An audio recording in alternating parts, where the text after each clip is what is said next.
One Zambia, one nation, and thanks for joining us on Zanis News. To present, my name is Juliet Mtale. Top stories in the news this morning. Government to rehabilitate Katete Chanida Road.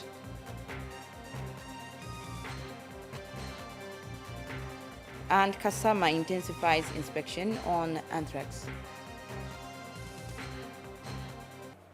The news in detail. Residents of Chadiza district in Eastern Province are happy with government's plan to rehabilitate the Katete Chanida Road. Area Member of Parliament Jonathan Dakas says the rehabilitation of the road will spur economic development in the district. Jubel Zulu has more in the following report. This dilapidated road is currently not working in favor of government as revenue collection is reducing day by day. To correct the situation, the road, which was first built in the first years of the UNIP era, will now be reconstructed with modern infrastructure. My people have been complaining about issues to do with the lack of filling station facilities.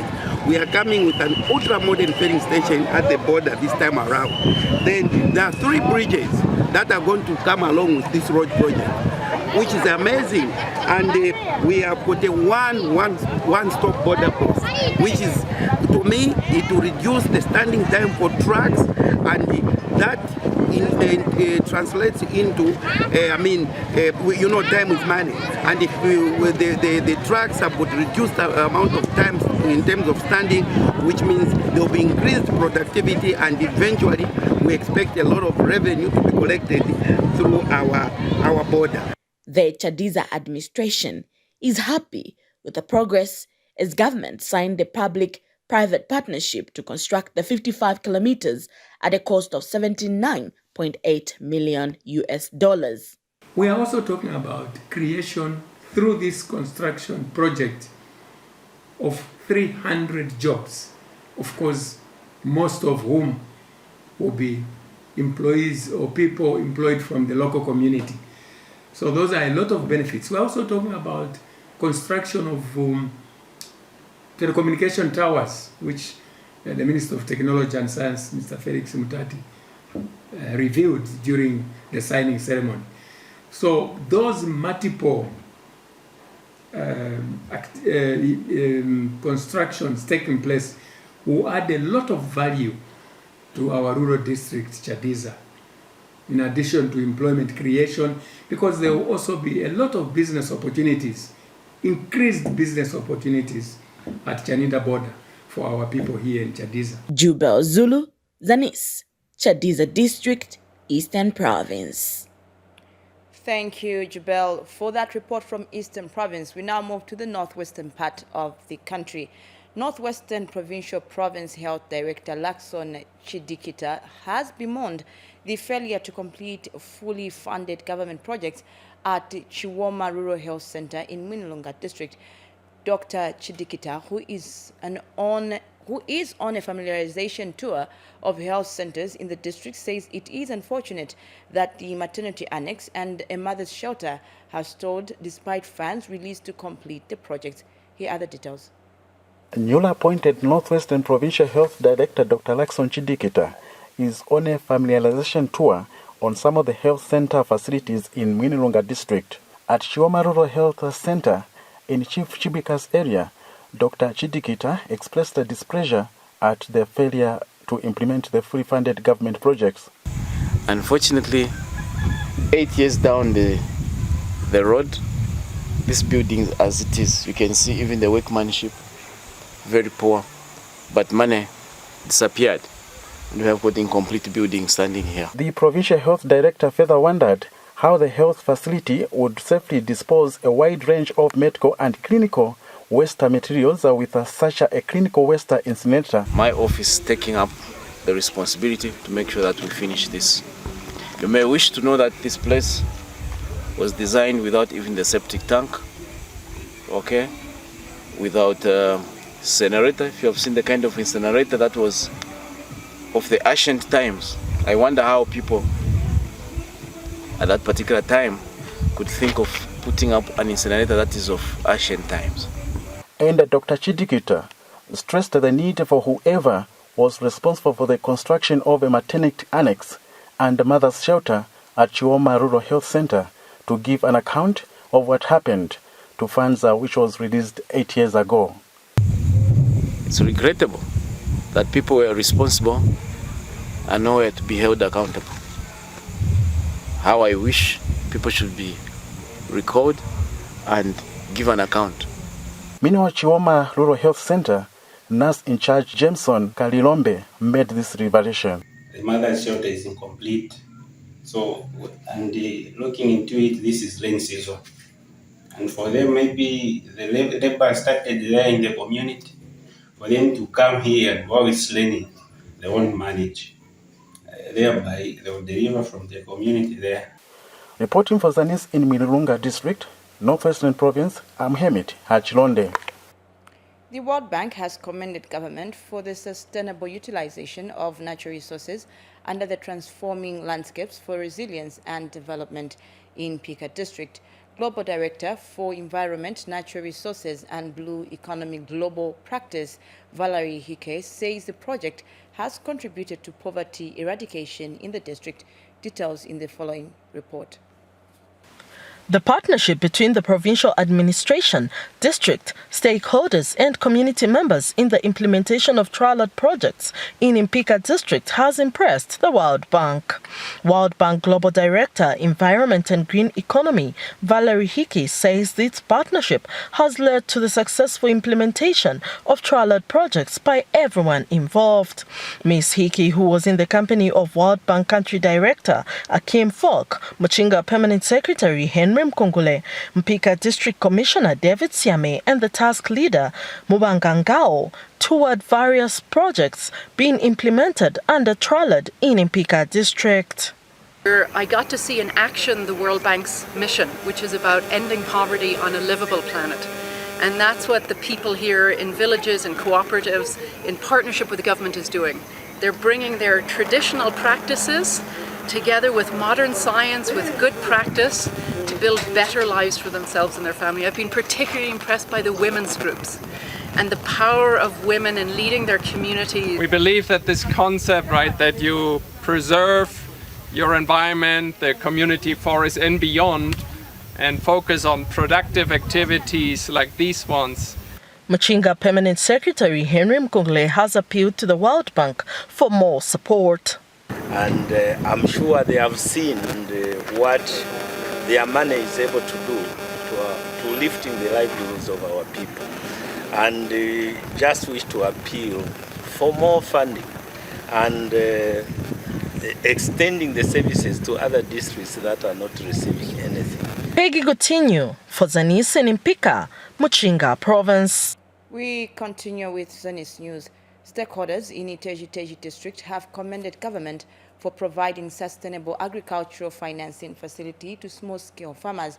Chief Jigaza Munyama of Iteji says the loan facility will economically empower rural communities, thereby helping to enhance food security and stability and stabilize meal prices. Here are the details.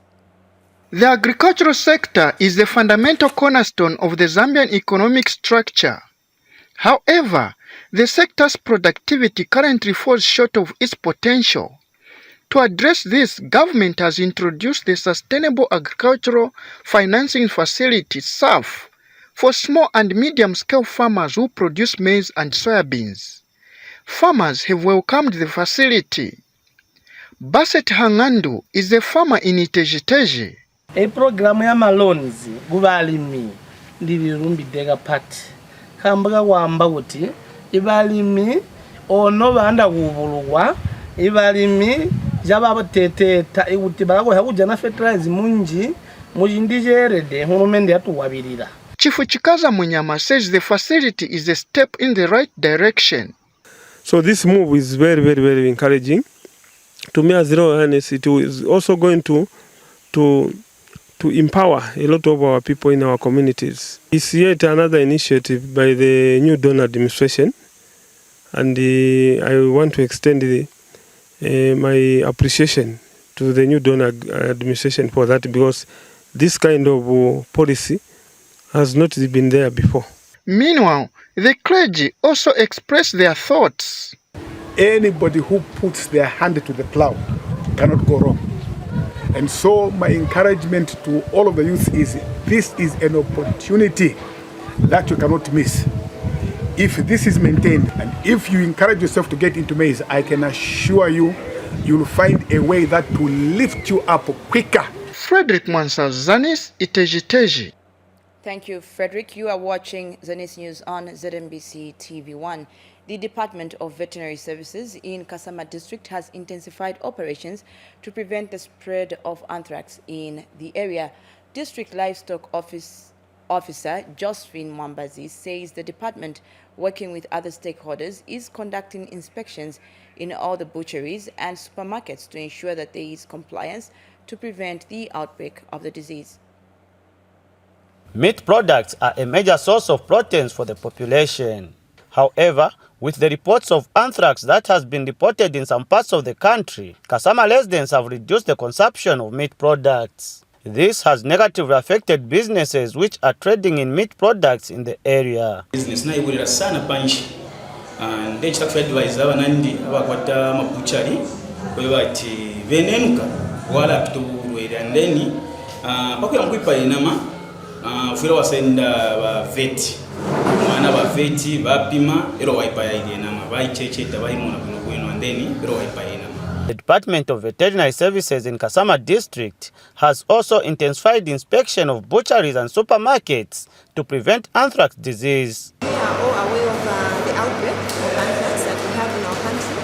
So as Kasama District, we've intensified a routine inspection and sensitization of the butcheries, and also we are trying to advise the butchery owners to ensure that they get permits whenever they want to get meat from different areas.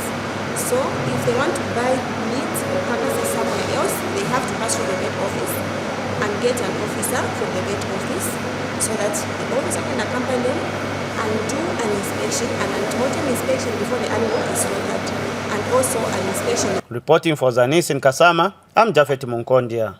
Now, farmers in Lunte District have received training in financial management and the sustainable intensification of smallholder farming systems in Zambia project. The European Union funded project is being implemented through the Ministry of Agriculture. Here are the details from Northern Province. Lunte District, created in 2017, is experiencing changes in the social and economic development. However, this has come with challenges as the district is experiencing a rise in sexually transmitted infections, STIs. District Clinical Care Officer Dyson Mudumuka says Lunte has recorded over 160 cases of STI in the third quarter of 2023 compared to 127 cases in the same period last year, and names the affected population as school-going children. We have facilities which are actually contributing to these numbers. I think amongst them we have Kaoma Rural Health Center, then we have Chitoshu Rural Health Center, Shiwaya Kapila Rural Health Center, Filippo Rural Health Post, amongst them. With Kaoma the highest.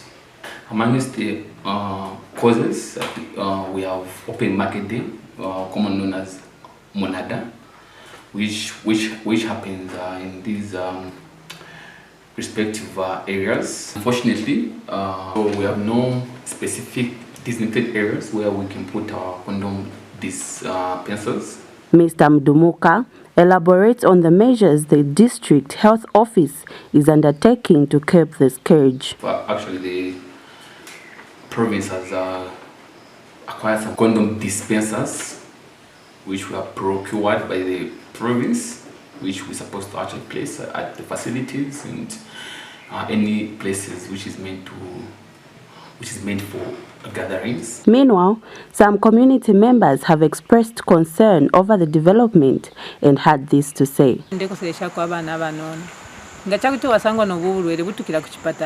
Kuchipatale kwa bobu afirisha obenga kundapa ichakobati nakushita kuntansha ubumi bobe ukababwino nabanokesa mukwata abana abatuntu nomba mwira butukira ku miti ya Kibembe tayiposha badi nchende n'abaturetera ko cyakutuchingirira mu malwere ya banga tuswende then na babola-bola fimbi fiashala mkwae so ifintu fialafilisha kama lwede yote kuitokuya panshi mkwae. Reporting for Zanis, Sylvia Zulu in Lunte District. And finally in the news, Eastern Province Permanent Secretary Paul Tole has commended Biocarbon Partners for the construction of 2 classroom blocks at Mulamba and Lushalila primary schools in Nyimba district. Here are the details. From a distance, one would think this was a shop, yet in reality, the structure was a classroom block for pupils in Nyimba district. Seeing that learners were relegated to such an conducive learning environment, Biocarbon Partners have supplemented government efforts by constructing a 1x3 classroom block at Mulamba and Musalila Primary School, respectively, in Nyimba district at a total cost of 160,000 kwacha. Eastern Province Permanent Secretary Paul Tole has received the new infrastructure. This classroom is constructed by BCP. It is a great milestone here in Chipden and Nyimba district at large. Skulu yamene batitandizira kumanga ba BCP ni chintu chapene chisapitisa chitukuko chatu mbali za maphunziro kusogolo muno mwathu Nyimba komanso mdziko yathu muno Mzambia, which has created more learning space for our children, thereby lifting the burden of poverty and providing the much needed learning space. Eastern Province Education Officer Brenlin Malambo has promised to look after the new infrastructure. Davison Sakala, Zanis, Nyimba District, Eastern Province.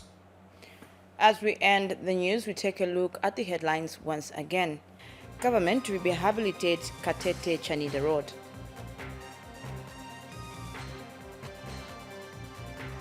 And Kasama intensifies inspection on anthrax. Thank you so much for your time. Now remember, we are one Zambia, one nation. My name is Juliet Mtela saying bye-bye and God bless.